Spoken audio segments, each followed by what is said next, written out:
Hey guys! I feel like I say this every time I film now, but today's video will be a little different because this is the first time I feel like I have enough products to really talk to you about empties. Now, the way that this is different from another kind of video is that for product empties, these products here are all ones that, for the most part, I liked, and I went through the whole thing, but they're not good enough to make it into my favorites videos, and they're not bad enough to make it into like the products I hate videos. So a lot of these are ones that I enjoyed, but not sure I would buy again, or maybe I found another option that worked a little bit better for me.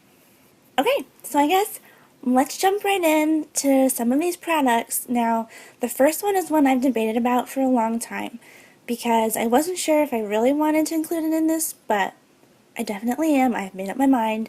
So this is the Aveeno Ultra Calming Foaming Cleanser. This isn't actually empty. There's just like this much left in the bottom, but the pump won't bring it up.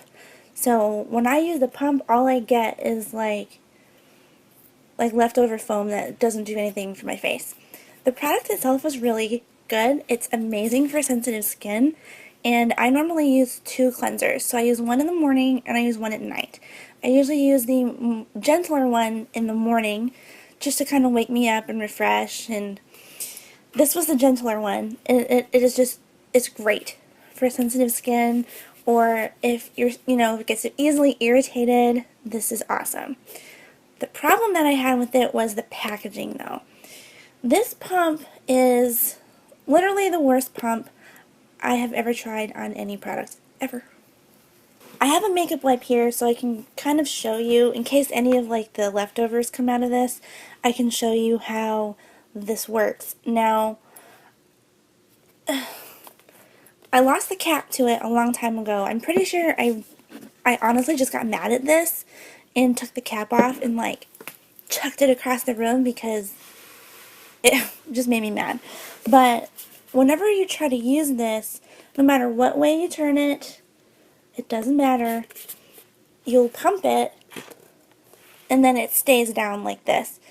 And in the morning when you're pressed for time and you want to start your day off right, having your cleanser do this every single morning really starts to get on your nerves.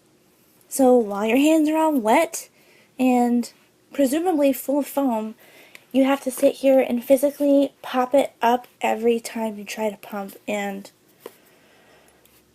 well, the product was great. The packaging was just so awful. And as much as I really like this cleanser, probably not buying it again just because the pump made me so mad.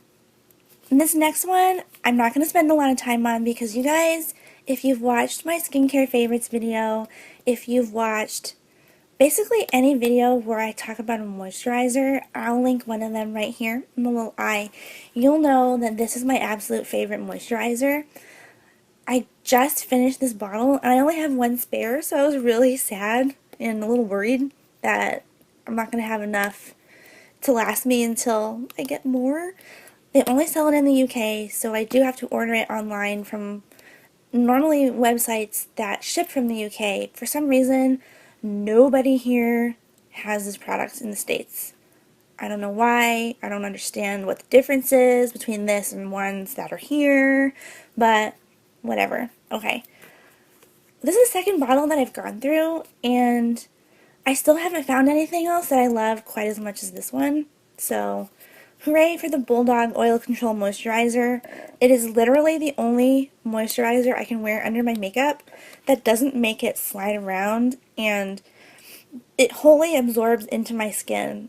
Most other moisturizers, really all other moisturizers that I've tried, they'll absorb but leave this light layer on top that just keeps everything I put on top of it from looking nice.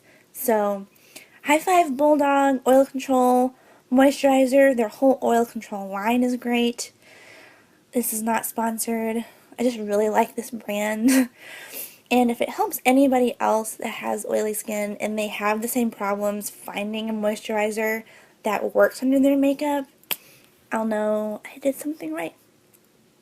This next product I actually just kind of thought was funny, and it is the Korres Cleansing and Makeup Removing Wipes in Pomegranate, and this is supposed to be for oily and combination skin.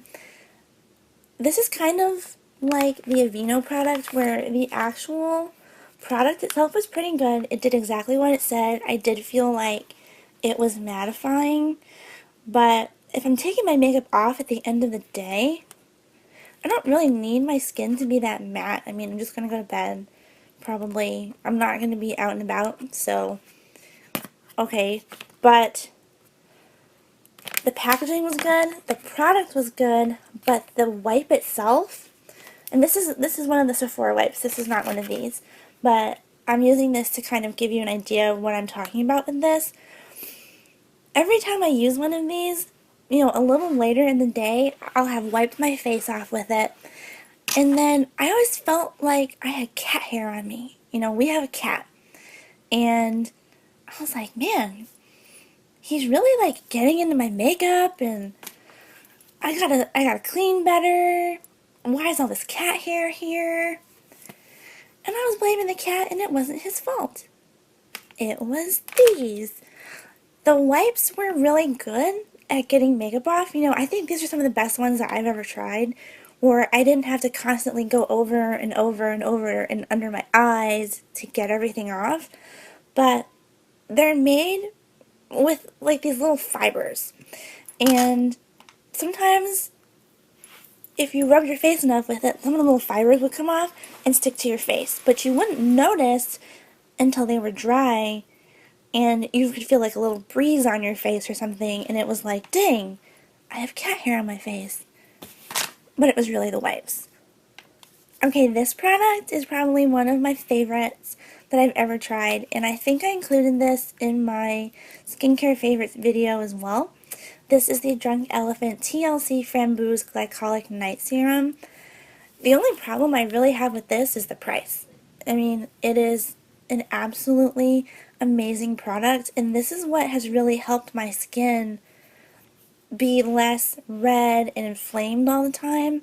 It really brought my skin back to like a normal level, so without makeup, my skin still looks like this. It used to be so red when I took my makeup off, and this has just brought my skin back to, normal, regular person levels, and it's really was one of the best products I've tried, but I think I'm kind of ashamed to admit it. I'm pretty sure this was like $90, and I bought it during like a VIB Rouge event, so I got a discount on it, but I'm still a little ashamed to admit that I spent that much on this. It did last me a long time. I think, if I'm not mistaken, I think I bought this around December, and I only just now ran out, and it's June, so it lasted me 6 months, so that's not bad, but I've been using the Ordinary's, I think it's a 2% retinol formula instead of this, and it works almost exactly the same, and it's like $5. So, $90, $5. Okay, only 2 products left, and these are actually more makeup related. The first one is the NYX Matte Finish Setting Spray. If you guys read my description boxes for every video, you'll notice that about half the time I have this spray, and the other half I'll have the Wet n Wild spray.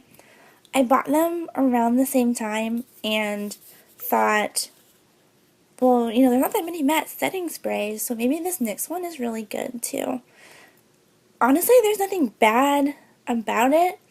I don't really feel like it does a whole lot from the longevity of my makeup. It does set it in place, but if I did use it or if I didn't use it, I don't really feel like there's a whole lot of a difference. It doesn't really look matte when it dries.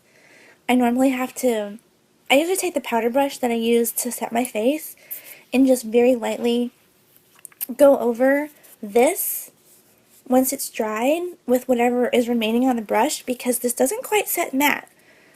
So I don't know why it says matte finish. It's really not.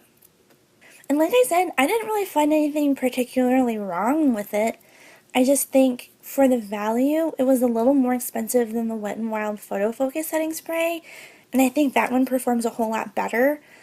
This one doesn't have the smell that that one does. That one kind of smells like alcohol, and this one just smells like water. Doesn't really have a smell, but I think that one performs it, basically just outperforms this one, and it's just okay. It's not great, and it's not terrible. It's just, and I don't think I would buy it again unless maybe it was on sale and I couldn't find the Wet n Wild one. But for the price, the Wet n Wild one is definitely a little bit better. But it was okay. It was just eh. I think the last product might surprise you a little bit because this is a Cover FX Mattifying Primer. This is the second bottle that I've gone through, and it's not particularly mattifying, to be honest. I don't really use it for the mattifying properties. So if you guys wonder why, I have the Estee Lauder foundation, which is super matte and long wear, and I wear this underneath, it's not because I want to be extra matte. I like being matte. Don't get me wrong, but I just don't feel like this really makes you super matte. If that makes sense? You're definitely not luminous, you're not glowy or anything. It's not color correcting, it comes out clear, but it is a really good base. I have a problem with large pores right above my cheekbones before you really get to the hollows of my eyes. And this does an amazing job of making them look so much smaller and my skin just looking so much more refined and smooth. But it's not mattifying. That's not why I use it, and it's okay. I think I could find a more mattifying primer than this, and I could probably find a primer that smooths me out a little more than this. But for the price, I think it's like $30, but a tube of this lasts me. We got married in January, and I bought this in December. So again, probably about 6 months, just like the Drunk Elephant one.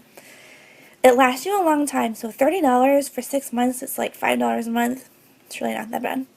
Sorry if it kind of sounded like this ended up being more negative than I had kind of anticipated. I'm the kind of person that, I don't like wasting things. So unless something is truly awful, I'll usually use it up and just start something new afterwards, something different.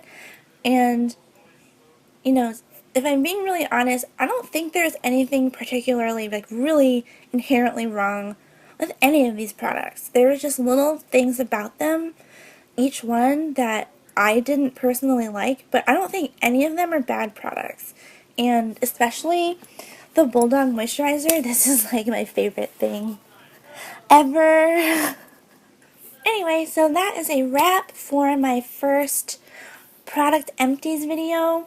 Again, these are ones that I probably wouldn't have mentioned at any other point aside from now because they're not great and they're not awful. They're just ones that I probably wouldn't get again, but they were good. They were good enough to finish up the whole thing. So if you guys enjoy these videos, again, like always, give them a thumbs up, and if you haven't already, don't forget to subscribe before you leave. So I will see you guys in my next video. 4th of July weekend. Bye, guys.